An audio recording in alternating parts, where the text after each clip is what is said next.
the Tudors Dynasty Podcast. Hello and welcome back to the show. I'm your host, Rebecca Larson, and today I am pleased to announce that I am joined by Sophie Bacchus-Waterman. Sophie, welcome. Hello, thank you for having me on the show. This is your first visit to the show, isn't it? Yes, but I have been a listener for quite some time, so very pleased to be here. Oh, I love to hear that. Well, I found you on Twitter because you were talking about Elizabeth Boleyn, the mother of Anne Boleyn, which is a fascinating subject. And so that's what we're going to talk about today. But why are you studying Elizabeth Boleyn? Because I'm writing the first solo biography of Elizabeth Boleyn, and I wanted this book to have been written. That's why I'm writing it. It was the book that I wanted to read, that I wish somebody had done. Elizabeth Norton has a wonderful joint biography of the Boleyn women. I'm sure you're aware of it, and a lot of the listeners will know of it. But in terms of a singular study of Elizabeth, no one had done it. And I wondered, why was there such a gap of information? There's this really tantalizing references in a lot of biographies of Anne, where they will say either Elizabeth Boleyn served in the households of Elizabeth of York and Katherine of Aragon, or just Katherine of Aragon. And I was like, that's a story there. What do you mean? She had this career, certainly in the household of Katherine of Aragon. That's fascinating. That was really one of the earliest things that got me interested in doing this research and thinking, what is out there? Is there more to say? Particularly inspired by the biography of Thomas Boleyn by Lauren Mackay. You know, this question of like, who were the wider Boleyn family? Who was around Anne? What are the stories that we're missing? And as a particular historian of women, with an interest in ladies in waiting and court service, it really seemed like just the perfect project to get into. It was quite daunting at first, you know, because you're kind of retelling the story of Anne. But that was really what got me interested. And then when I found that there was actually a lot more to be said, a lot more in primary sources and a lot of incorrect information in secondary sources that had no basis in primary sources, I was like, well, somebody's got to do this. And somehow it became me. So here I am, the advocate spokesperson for Elizabeth Boleyn.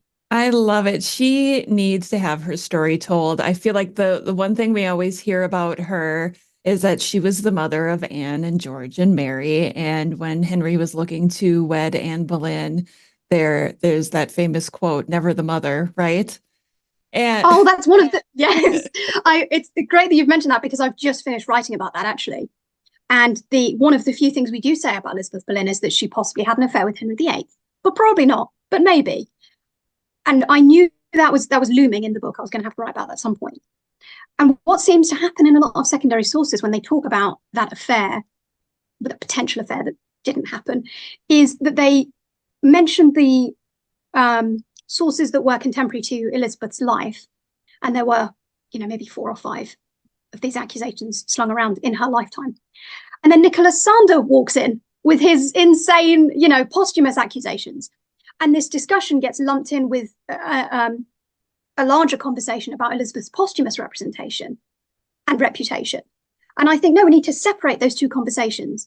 With these accusations that she and Henry had an affair in her youth, which didn't happen, probably. You never say never, right? But I don't think it did. With those accusations, what were the ones that she would have been aware of in her life? Who was it that was saying them, and what were their motivations? And that was really important. I felt like, even though when people mention those accusations, which is one of the few things they do talk about with Elizabeth, and then they say it probably didn't happen though, this is a whole life boiled down to a woman who might have slept with her son-in-law. That's just crazy. She had a whole life outside of Anne and Mary and George, a whole life before that, a fascinating childhood from what we can pick up on, and a very short life after the deaths of Anne and George as well. And as I started to do my own research into primary sources, find out more about her life, I realized that while we don't have any interiority, I'll say straight away, I haven't found a trove of letters, unfortunately. You know, I haven't found some interiority. It is all just about movements and about placing her in certain places, talking about her wider family and speculation, educated speculation. There's still so much more to say than, oh, she maybe had an affair with Henry VIII, but probably not. Right. She was so much more than that. And I would really like to start with her lineage, her ancestry, because she comes from a very powerful family, the Howard family. Yes, the What? infamous Howard family. Yeah. And I think people sometimes forget that she came from the Howard family and what that means and all of the people that she's related to because of that. Yeah, it's kind of a joke, isn't it? Everyone's related to the Howards somehow. She had so many siblings and half siblings because her mother was married before marrying Thomas Howard, as in, so there's multiple Thomas Howards in this story, as I'm sure listeners and you will know. This is Thomas Howard, her father, who was arrested after the Battle of Bosworth, who fought on the side of Richard III and was arrested, sent to the Tower of London when Elizabeth was probably about 5 years old, roughly, if we assume that she was born in 1480, which is the generally accepted date. So her mother had a previous marriage to Humphrey Bourchier, who died at the Battle of Barnet. And so Elizabeth Howard, later Elizabeth Boleyn, had just so many half siblings by that marriage, and then her own Howard siblings. But I'd say that ones of most historical note were her sister Muriel, her brother Edmund Howard, who would later go on to be the father of Katherine Howard, and then her brother Thomas Howard, later 3rd Duke of Norfolk. One of the worst men in Tudor England, I think, is generally accepted. Yeah, so the Howards were particularly powerful. They had a long history of court service. Elizabeth's grandfather, John Howard, her father, Thomas Howard, were both courtiers at Richard III's court, and they were raised to the peerage just before the Battle of Bosworth. So her father became the Earl of Surrey, and then her grandfather, the 1st Duke of Norfolk. And so they were a particularly powerful family. But then what happened is they fought on the side of Richard III in the Battle of Bosworth, as loyal courtiers they would have done. John Howard died, and then Thomas Howard, this is our Elizabeth's father, was arrested and taken to the Tower of London and stripped of that peerage. He was the 2nd Duke of Norfolk, but, you know, given the death of his father, but no more. He was in the Tower, he was arrested for treason, and that was that. So all that power was gone in the aftermath of the Battle of Bosworth. So I think, you know, the Howards were able to claw their way back up to prominence. And then by 1495,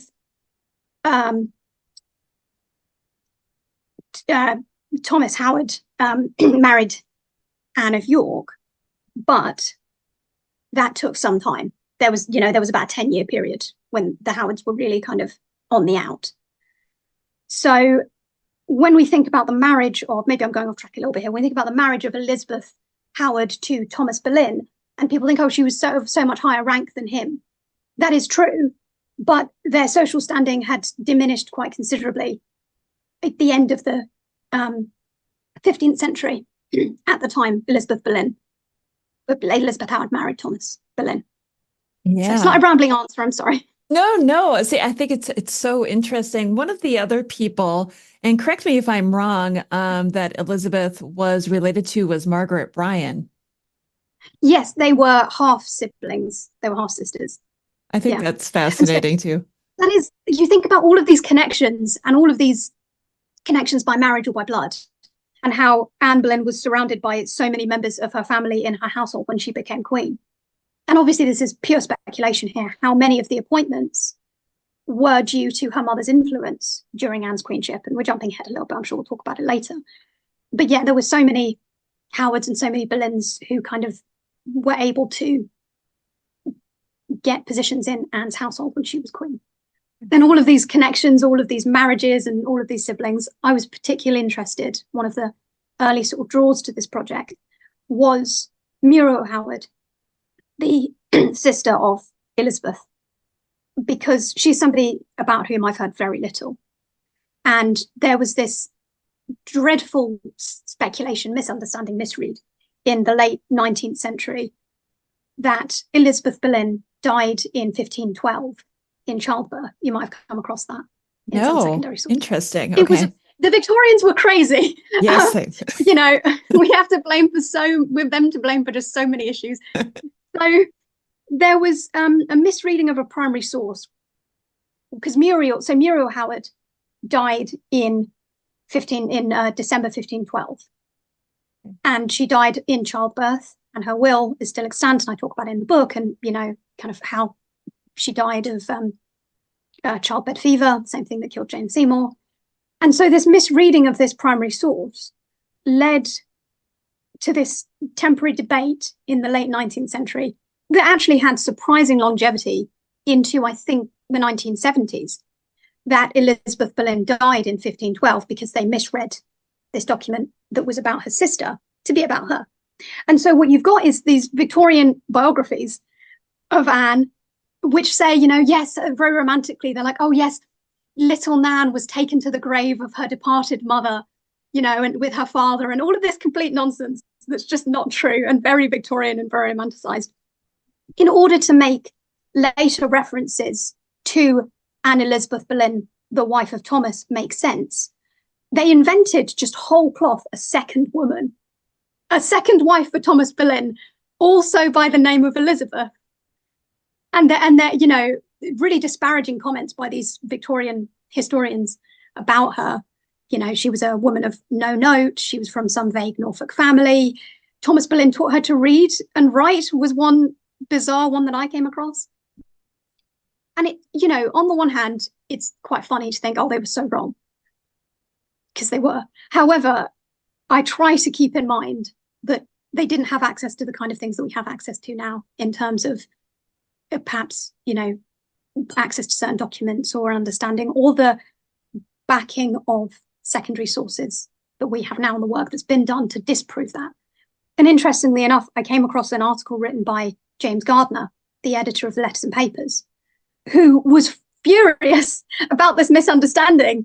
And he wrote in a review of a biography of Anne, you know, this is a common misunderstanding that Elizabeth Boleyn died in 1512, but she didn't. She didn't. And he was out there trying to correct people, but it was a really long-standing myth. Yeah, it's very interesting. Sorry, why did I start talking about that? I've completely forgotten what the question was. Oh, I just mentioned about her being related to Margaret Bryan. Yeah. Oh, and then somehow we got here. I love it. I love when conversations go like this, because that's when the interesting stuff comes out. And I love that you brought up the Victorians, because that's something I mention a lot on this show, about how the Victorians just kind of did their own thing. You know, it was all about coming up with the best story possible. And how great is it for Anne Boleyn to go to her mother's grave? Yeah, and how tragic is it to give her this story and this, you know, tragic dead mother, and then this second stepmother, or rather this only stepmother, also called Elizabeth. It's very interesting. And it's just, I think they had these ideas and then ran with them, you know, and ran with them. And it's been very interesting. I talk about it quite early on in the book, that there was this belief, and that actually, for all the impact that Elizabeth Boleyn, the real Elizabeth Boleyn, has had on the story of Anne, if you want to see it through the lens of Anne Boleyn's story, she may as well have died in Anne's youth. Because really, in secondary sources, in Anne's biographies, Elizabeth is there to give birth to the children. And then we discuss, you know, the birth order and the complications of that. And then she disappears again from the story, possibly making an appearance to chaperone Anne during the courtship with Henry, which she did do. And then that's it, really. She doesn't have any impact on the story, but we know that this is a woman who was so important to Anne. When Anne was in the Tower, one of the first things she said was, "Oh, my mother, thou wilt die with sorrow." She obviously cared about her mother a great deal. And in one of the few letters we know that Anne wrote to her friend Bridget Winfield, she mentions her mother and how much she loves her and cares for her. So if we allow that Anne was a strong woman, you know, who had very influential role models in her life, female role models in her life, then surely her mother must have been somebody worthy of that kind of respect that Anne had for her, especially when you consider the fact that Anne spent a lot of her childhood abroad, and they possibly only saw each other once at the Field of Cloth of Gold until Anne returned to England. So even given that distance, during Anne's formative years, Elizabeth Boleyn must have been a woman to command that kind of respect and love, and somebody who Anne relied on speculatively. But we hear it from Anne herself. We hear it from Anne herself that she loved her mother. So I love that we're seeing this side of her. Before we really go into Elizabeth as a mother, I want to go back to her childhood a little bit and dig a little bit deeper there. She came from the Howard family, which you mentioned kind of fell after the Wars of the Roses. I'm curious, we talk about wardships. Did she ever have her wardship purchased by anyone? Did she spend time in another household at all? Not that I was able to find. So as far as I could tell, her mother, so this is Elizabeth Tilney, our Elizabeth's mother. Everyone's called Elizabeth or Thomas. I'll try and clarify. So Elizabeth Tilney, our Elizabeth's mother, after her husband was arrested after the Battle of Bosworth, she seems to have left their home in Ashwell-Thorpe Manor in Norfolk and gone to London to try to seek an audience, possibly with Henry VII, to plead for mercy for the life of her husband. And then she went to she doesn't seem to have been granted that. She then went to the Isle of Sheppey. And from there, she wrote a letter to John Paston, of Paston Letters fame, which is how we get this information. And she says in that letter that she has her children with her.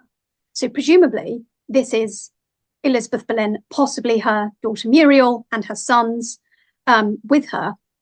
And she explains that in her absence, men had gone to Ashwell-Thorpe Manor to try to seize it in the name of the king, because obviously, having been arrested, Thomas Howard's possessions now go to Henry.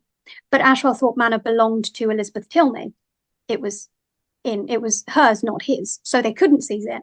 She writes to John Paston for help, seems to get it, and then returns to Ashwell-Thorpe Manor until her husband's released from the Tower of London in oh gosh, what's the year? 1489. Yes, I'm dreadful with dates, but it's 1489. He's released, and then he's sent north to be the Lieutenant of the North in Yorkshire. I always found it really ironic that he's sent to live in Sheriff Hutton Castle, which was a favourite abode of Richard III. So you think, here is this man who lost everything fighting for Richard III, who's now being sent to the former king's home as Lieutenant of the North. And in Yorkshire as well, up north, there was still a strong pro-Richard III contingent. There was still this sentiment that they were for Richard III, even in the reign of Henry VII. And so just really interesting to just imagine what that must have been like for Thomas Howard being up there now as a servant of the king. So he was Lieutenant of the North until seemingly 1498, and his family went with him. We've got a poem by John Skelton called The Garland of the Laurel, which talks about the Countess of Surrey, this being Elizabeth Tilney, our Elizabeth's mother, and the young women in her charge. So it seems like Elizabeth Boleyn spent some of her teenage years with these young women in her mother's household, and they all must have gone there to get their education, as young women sometimes did in the households of other high noble women.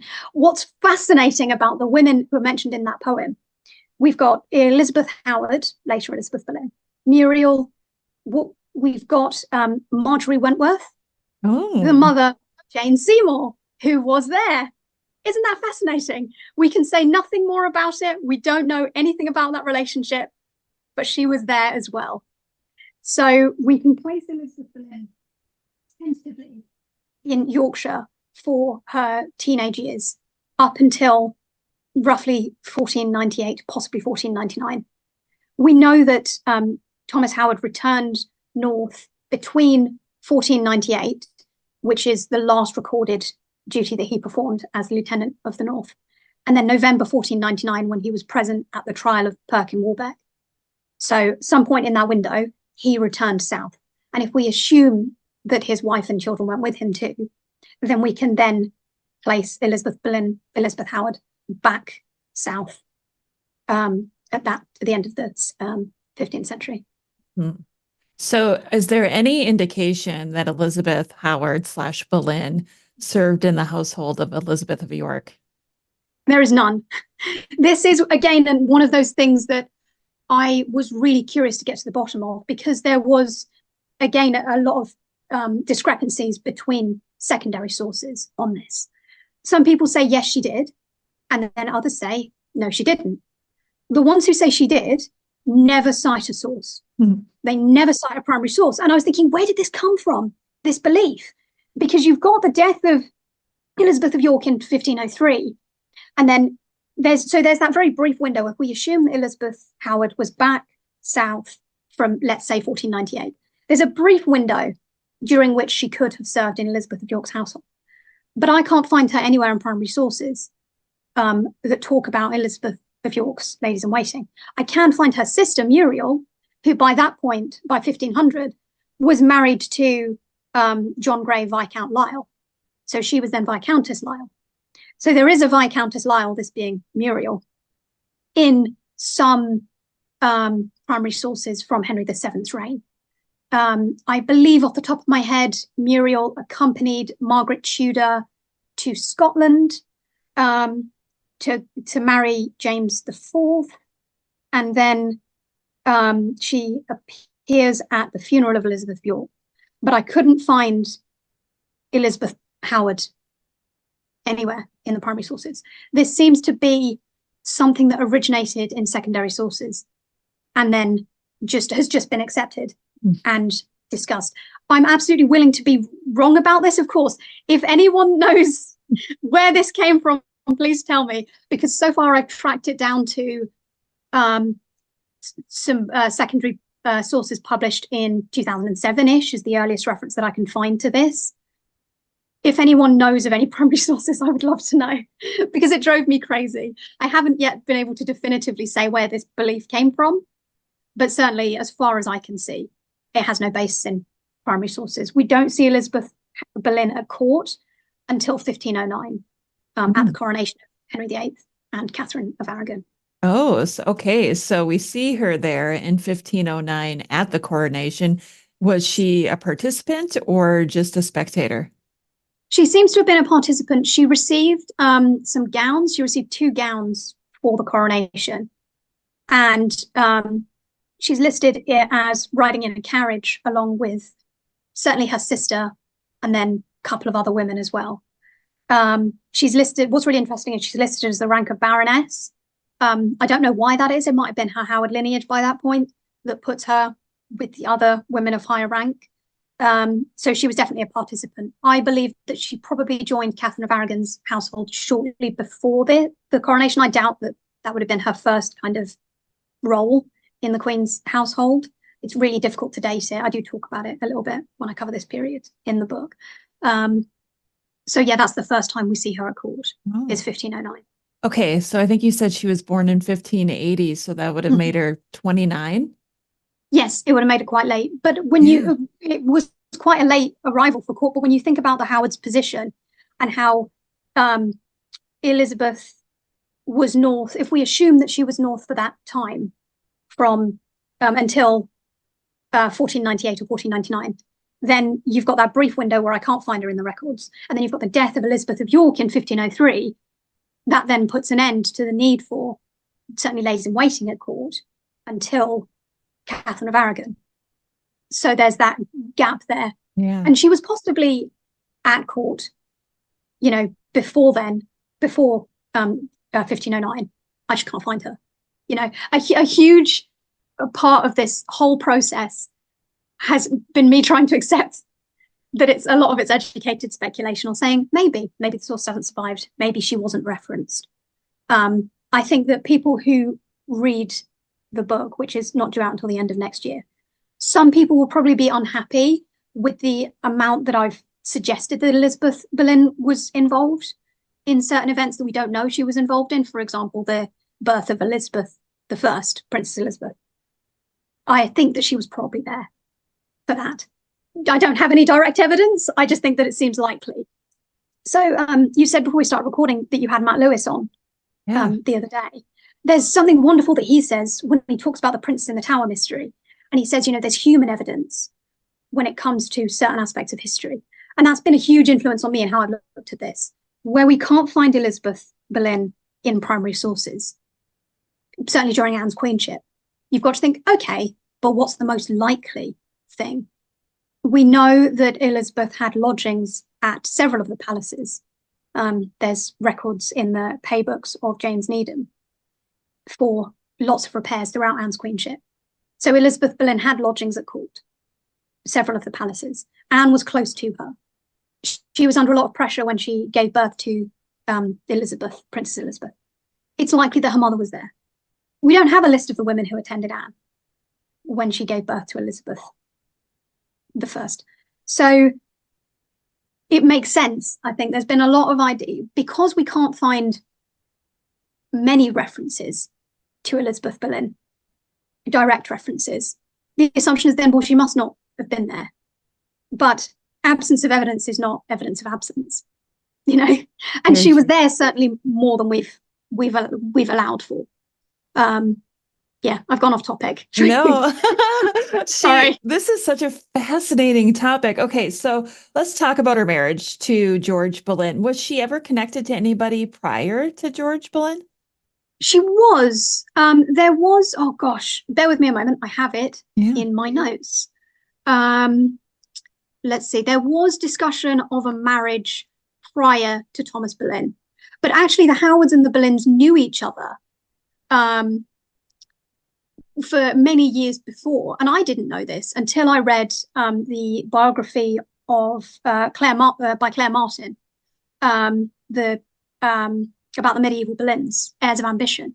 In that, she talks about how the Howard and the Boleyn families knew each other for decades before the marriage of Elizabeth Boleyn and Elizabeth Howard and Thomas Boleyn. So it was probably arranged by their parents, as in often the way. Here we are. So it's possible that the Howards planned to marry Elizabeth to Henry Bourchier, the second Earl of Essex, after John Howard was granted wardship of him by Richard III. So then obviously you've got the imprisonment of Elizabeth's father, which then puts paid to that arrangement, if there was one. I only found one suggestion that was the case in, I believe, a master's dissertation from the 1980s. I would have to check my source. That's the only suggestion that I could find, and it doesn't seem to have been based in primary sources. It just seems to be because their wardship was purchased, and so possibly that was going to happen. Right. Besides that, there's no other suggestion that Elizabeth Howard was going to marry anybody else. With that last name, was she related to him? Probably distantly. I haven't sat down and worked out the family tree. You know how it is. Yes. It's related. Yeah, because the last name got me as well. Maybe I'll add that, because that's currently not in the book. I do wonder how they were related. It must have been distant enough that it was okay, or maybe they were going to get, dispensation, or, how it was back then. Keep it in the family. Exactly. Okay, so what year did she marry Thomas Boleyn? I wish we knew. Oh, I wish we knew. Okay. We don't know. We don't have a date for that marriage. So if we assume, so her sister was married by November 1500, and Muriel was the younger of the two sisters, probably. Oh, okay. So that can be, let's put that as the latest date, because it was likely that Elizabeth was married before her younger sister. And then if we assume that she came back between 1498 and 1499, that gives us a brief window of her marriage to Thomas. Her jointure was settled on her in, I want to say, July of 1501. So she was married before then. But besides that, we can't put a more accurate date on it. I went into this project with high hopes that I would find, some hidden evidence of the date of their marriage, but I wasn't able to find anything, unfortunately. Yeah, it's generally accepted that it was 1498 or 1499. And then that she was pregnant shortly after. One of the things we do know about their early marriage is that Thomas Boleyn says many years later that his wife gave him every year a child. If we take him literally, then she was almost constantly pregnant, which also explains why she wouldn't have been at court probably before 1509, because she was too busy being at home, having kids, recovering from having kids, having more kids. So we can't date it accurately, unfortunately. It would go a long way, I think, to help answer that age-old question of when was Anne Boleyn born. I had to almost have an ad break in the book where I was talking about Elizabeth, I was keeping it with Elizabeth, and then you get to the birth of Anne. And I was like, I have to just take a pause, discuss the whole, theory about Anne's birth date and what's going on there, put forward a likely possibility, and then go back to Elizabeth. Yeah. Oh, okay. All right. So she has for sure 3 kids. Yes. And George and Mary, whatever order. We're not even going to go there, right? It will take, I think it'll be a whole other separate podcast. You should do one. That'd be really interesting. So it's generally accepted that Mary was the eldest, and then it was Anne and then George. Okay. And then she also had we know that she had 2 other children, that she and Thomas had 2 other children. Another Thomas Boleyn and then a Henry as well. The only way that we know about those births is because of the small crosses that are in St. Peter's Church and Penshurst Church that mark those births and then their deaths. There was a brief discussion a couple of years ago that those children survived to adulthood, but I don't think it's likely. We can't find any evidence of them at court or any references to them at all. Okay. They probably died in infancy. I believe that the birth order was Thomas Boleyn the younger, obviously with the tradition of naming your first son after the father. Yeah. It was probably and this covers like 10 pages of the current working draft of the book. So I'll say very briefly, because it's a whole other separate podcast. I believe that the birth order was Thomas the younger, Mary, Anne, Henry, and then George. That's the theory, but I think it's just one of those things that will never be proven. All we know is that they had 3 children that survived to adulthood, and then 2 sons that seem to have died quite young, and possibly more children as well, about whom the evidence just hasn't survived. We just don't know. Yeah. It's the theory that Thomas Jr. was the eldest makes complete sense. Yeah, and then the rest are all up for grabs, and what year was Anne Boleyn born? And there was there's also been the theory put forward that off the top of my head, it was Thomas the younger whose cross is at Penshurst. Actually, let me just not misinform. Let me just check this very quickly. Yeah, and I was just at Penshurst this summer too. I didn't even put 2 and 2 together that he would have been there. Was it him or was it Henry now? Yes, so it was Thomas Boleyn the younger. It's been suggested that Thomas the younger was born in 1521, because that's when Thomas Boleyn became the keeper of Penshurst Place. But I don't really think that's likely. It seems much more likely that as newlyweds in their youth, it seems very odd that they would have had a series of children early on in their marriage, and then 20 years later, it's possible that Thomas the younger, but also to have named him Thomas when you don't name, surely his name, his name being Thomas means that he probably was the first son who then died. Which makes sense. But also she would have been quite old by that time too. It would have been, yeah, exactly, in 1521. And yeah, I mean, it's been put forward as a theory. And that's it. I think, all that we can do with a lot of these cases is suggest, the sources don't change unless we find something new. The way we look at them changes. So I'm not saying that I'm correct, but it seems to me more likely that it was a series of children in the very late 15th century and then into the early 16th century as well. Okay. Like many mothers of the time, especially of her status, I'm going to assume that Elizabeth educated her children. Seems likely, yes. Have you been to Hever Castle? I did not get the no. I didn't. I was close. I drove by it. Yeah, on your next trip is wonderful. Owen Emerson has done some lovely pictures of some of the rooms in Hever Castle with imagined scenes of the Boleyn's childhood there, with Elizabeth sitting there and embroidering, and it's just lovely. She probably did have a hand in her children's education. I was recently speaking with another researcher who suggested that perhaps Elizabeth taught Anne and Mary some French in their youth before they went abroad, which I love. I hadn't even considered that, but I think that's wonderful. yeah, she probably did have a hand in their education, which I think would have gone a long way to the close relationship that she certainly had with Anne.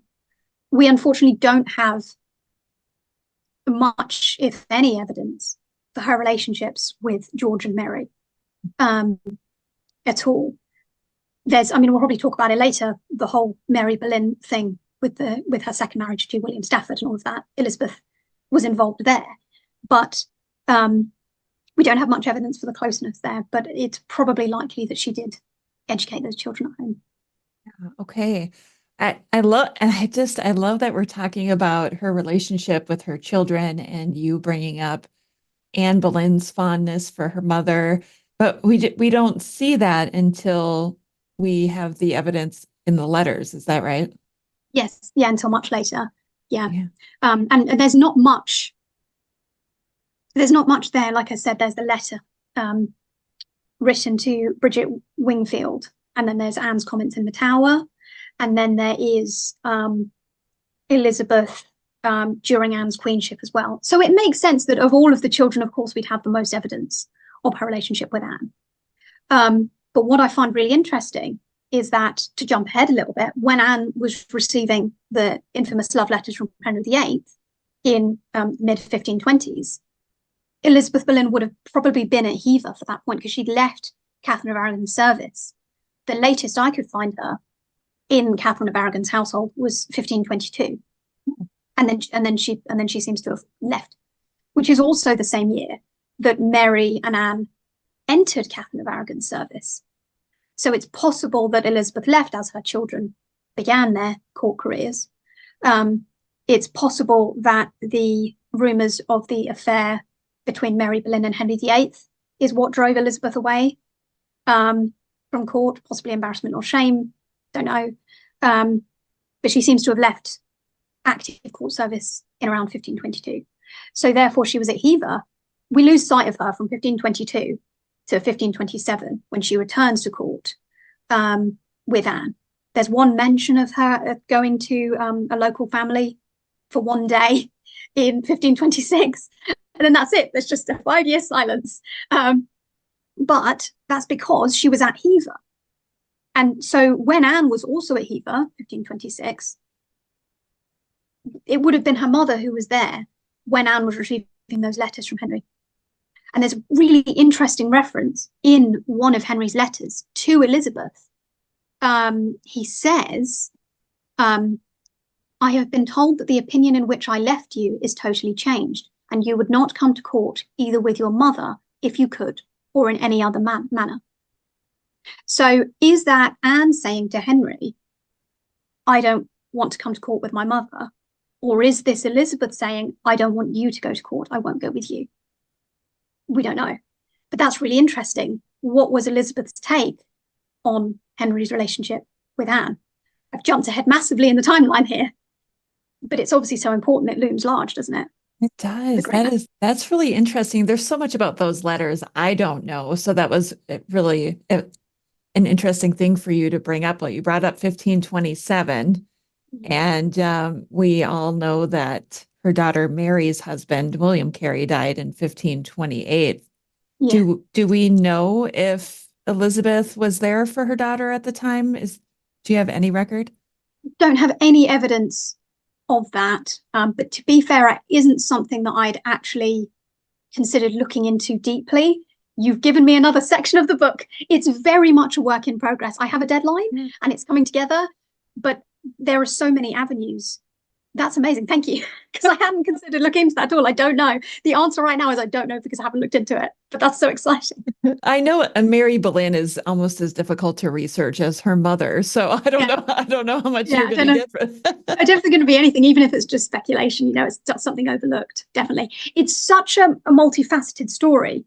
And when I first started to do my research, I was absolutely laser focused. I didn't think about Anne. I didn't think about anything. I was just like, where can I find Elizabeth?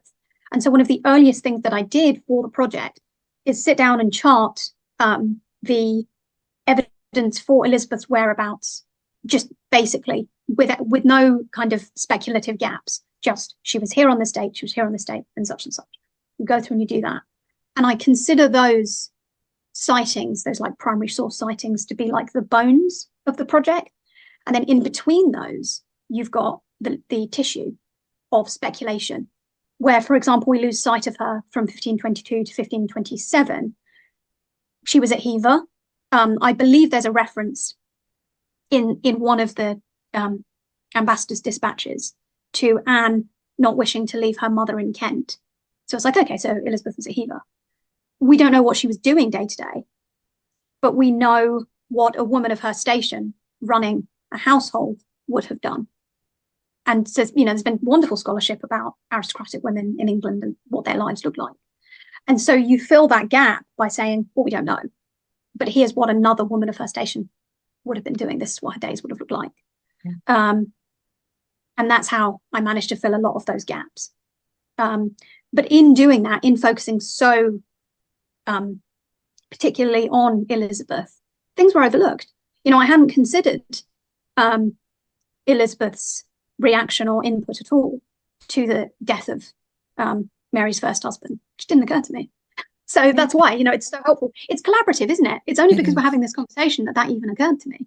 And I've been so fortunate to be helped and supported by so many other historians on this journey who've said, have you thought about this? Have you thought about that? Or I don't think your theory is quite right there, or whatever. So that's wonderful. Thank you.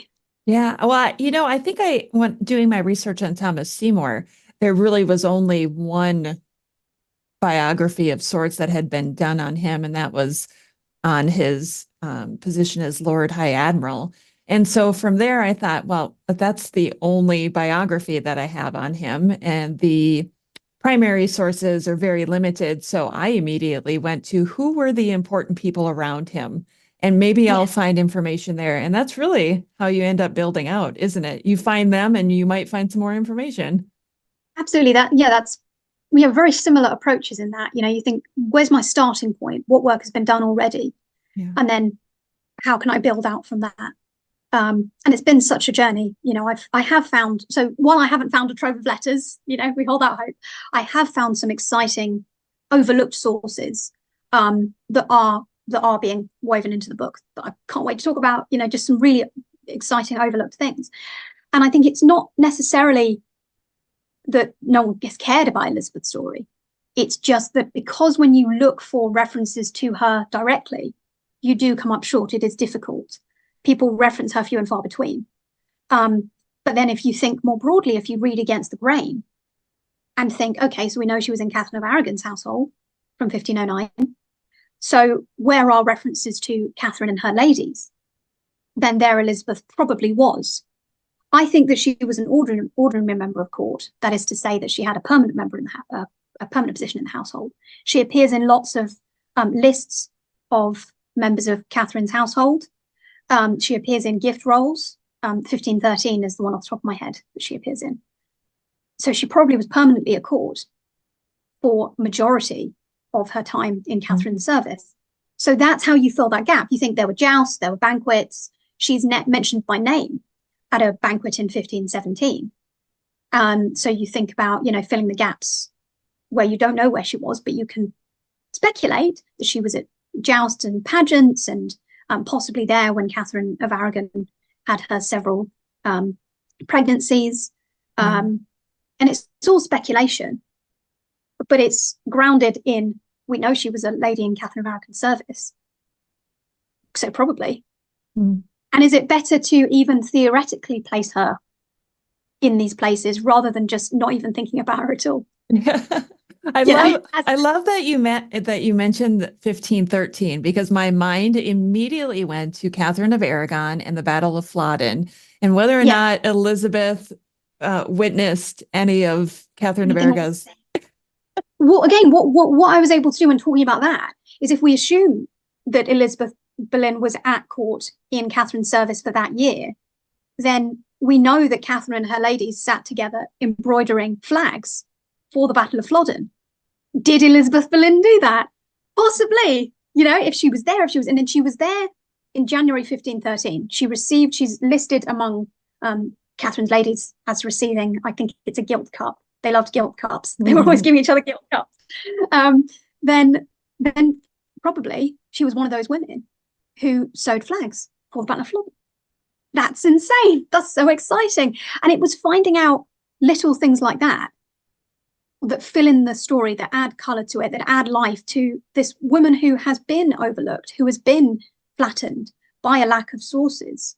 When I found out that her sister Muriel, so Muriel's second husband, Edmund Knivet, he died in the sinking of the Regent, the worst maritime disaster of Henry VIII's reign. And then 6 months later, Muriel died in childbirth. And so that was one of the first things I found when I started to do my research. And you find that Elizabeth Boleyn had a brother-in-law who died in the worst maritime disaster of Henry VIII's reign, only then 6 months later for her sister to die. I didn't know that going into the project. I'm sure that a lot of listeners don't know that, because you think about Elizabeth Boleyn in the context of Anne's story, and that's complete, of course. You know, why would we be interested in her if it wasn't for Anne? But that's the draw for a lot of people. But she had a whole life before the Great Matter, before Anne even returned to England. And Thomas Boleyn was often off on diplomatic missions. So it would have been Elizabeth who was at court for that period representing the family, while the other members of the Boleyn family were off away. Elizabeth was in England. We know that she probably seems to only have left England for the Field of Cloth of Gold in 1520. She doesn't seem to have left England other than that. So for Henry VIII's early reign, she was often the sole representative of the family at court in Catherine of Aragon's service. And I think that that is very interesting when you consider it alongside Thomas Boleyn's career. Often, as I'm sure you know, and listeners will know, court careers were divided between married couples. So you had the husband serving on the king's side and the wife serving on the queen's side. So Elizabeth Boleyn was serving Catherine of Aragon while Thomas Boleyn was serving Henry VIII. And those careers would have mirrored each other and complemented each other as well. That's just fascinating. We haven't thought about that. I've not seen it discussed. You know, when you start to look, it's right there. When you just start to look for it, it's been there all along. It's fascinating. I love this. This is great. So I think you had mentioned that Elizabeth came to court in 1527 with Anne. Yes. What did she come for? What was the reasoning behind that?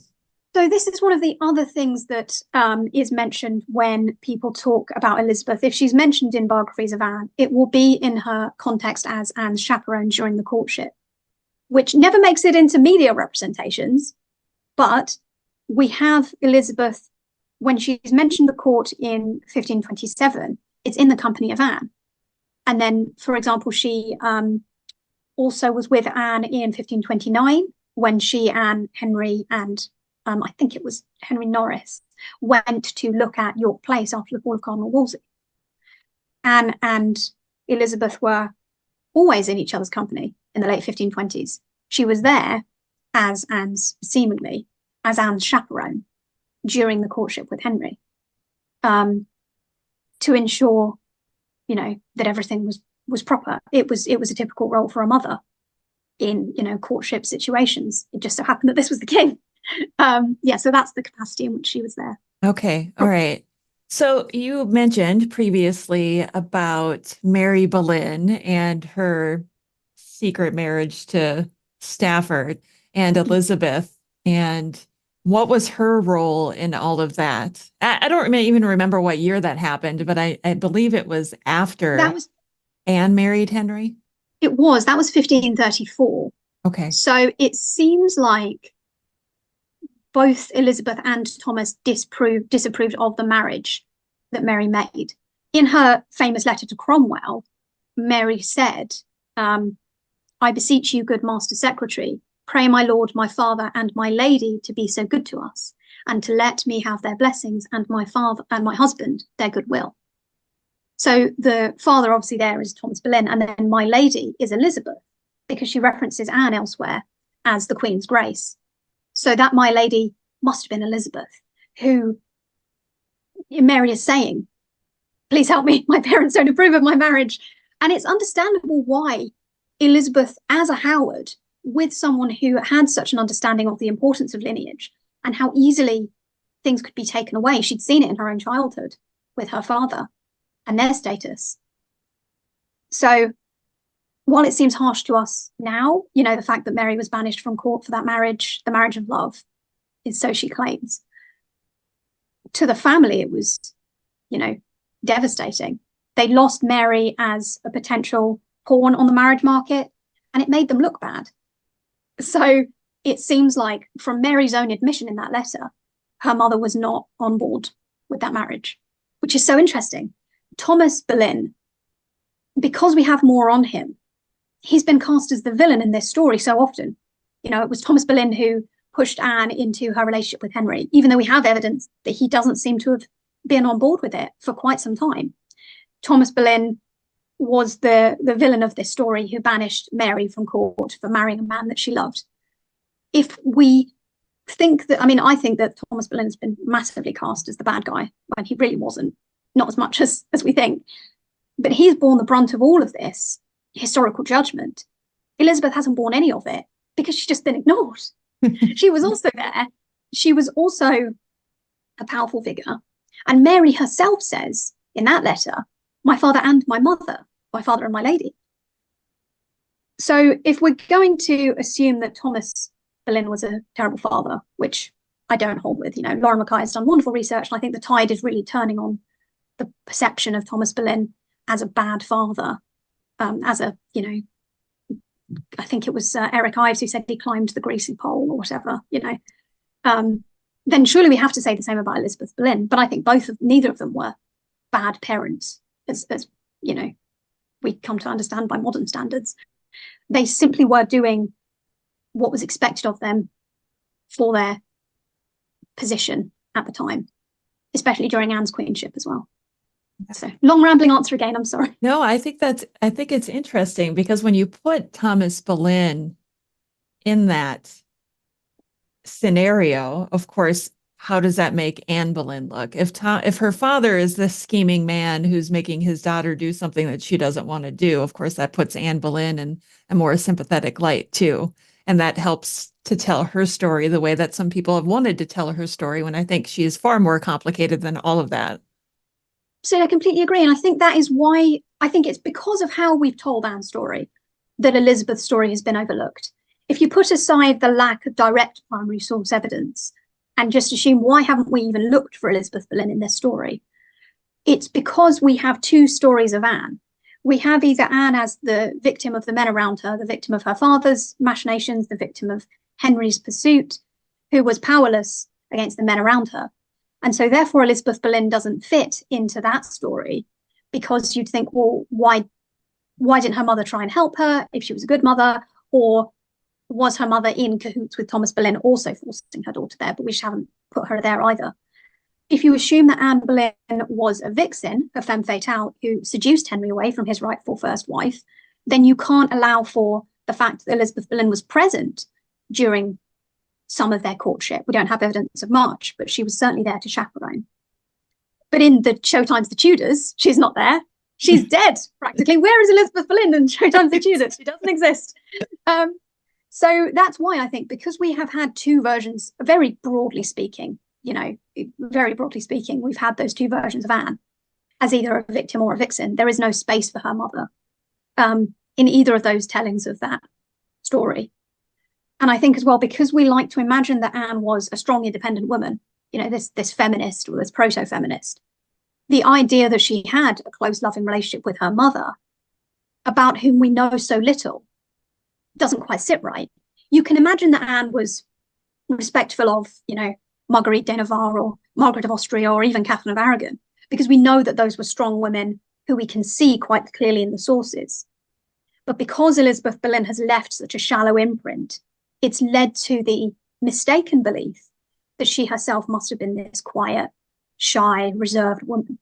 So often in secondary sources, when people talked about Elizabeth Boleyn that I could find, I've compiled them for the introduction of the book, people say, she was a shadowy figure. We know so little. She had this cough in 1536. She was sickly and, she shuttered herself away at Hever Castle. That's the impression that you get when you look at Elizabeth Boleyn, when people talk about her at all. But it's just not true. It's not borne out in the primary sources. She was there much more often than we have allowed. And she must have had an influence on Anne more than we thought, because we hear it from Anne herself. So I think that's why, it's because of how we've looked at Anne that we haven't seen her mother. Because Anne's story is so large, and so we have these views about Anne that haven't given space for her mother, who has her own story that needs to be told. So, oh, Sophie, I think this is like the perfect place now to end our conversation, because I want to leave some suspense for your book, right? of course, I was planning before coming to this conversation to give you a complete rundown of everything, but no, I want people to buy the book, which is not out for quite some time. But yes, there's so much more in the book that we haven't even discussed yet. And if you don't yet follow Sophie on Twitter or X, whatever you want to call it, be sure to follow her on there. What's your handle over there? It is Sophie B. Waterman. Perfect. Give her a follow, see what she's doing. Sometimes we get little tidbits of her research. You get little clippings of letters and such that we can look at, which is one of my favorite things, is deciphering the paleography. When you post those things, I'm like, oh, I want to see if I can read this. Yeah, I was looking at, like I mentioned earlier, I was looking at the pay books of James Needham the other day, and I was so proud of myself every time I could read an entire entry. And you think, because it's not just the secretary hand, it's also the spellings in some cases. Yes. I found Queen's Moder, spelled Modyr. Oh. And you have to just look at it and go, that is Queen's mother. I know that's what they were saying. It's very interesting, when you start to look at it. But I'm very good now at spotting Wiltshire in paleography. That's a word that I'm used to spotting, because that turns up a lot. Obviously, Elizabeth Boleyn being the Countess of Wiltshire. Yeah. So yeah, I am dropping pictures of sources and discussions all the time, like little tasters of the book, to keep people informed and excited. But the buzz around it has been just overwhelming, and I'm so flattered and pleased that people are excited that this story is being excavated now. I'm very excited for your book to come out. I will be one of the first people lined up to purchase one when it does. And I want, I'm so grateful for you to come on the show today. And I hope to have you back again in the future to talk about some other topics as well. I'd love to. It's been lovely. Thank you so much for letting me ramble about my research. It's always just a joy to, talk about it and share how it was done and what's been going on. Thank you so much. Thank you. Well, that concludes another episode of the Tudors Dynasty podcast. Thank you so much for listening. If you love the show and would like to show your support, please consider becoming a patron over on Patreon. That's patreon.com/Tudors Dynasty. As a patron, you'll get commercial-free episodes, early access, some patron exclusive content, and even discounts on upcoming webinars and lectures. Head on over to Patreon today to find out more information. And for as little as $3 a month, you can show your support. Thank you so much for listening. Until next time. The Tudors Dynasty Podcast.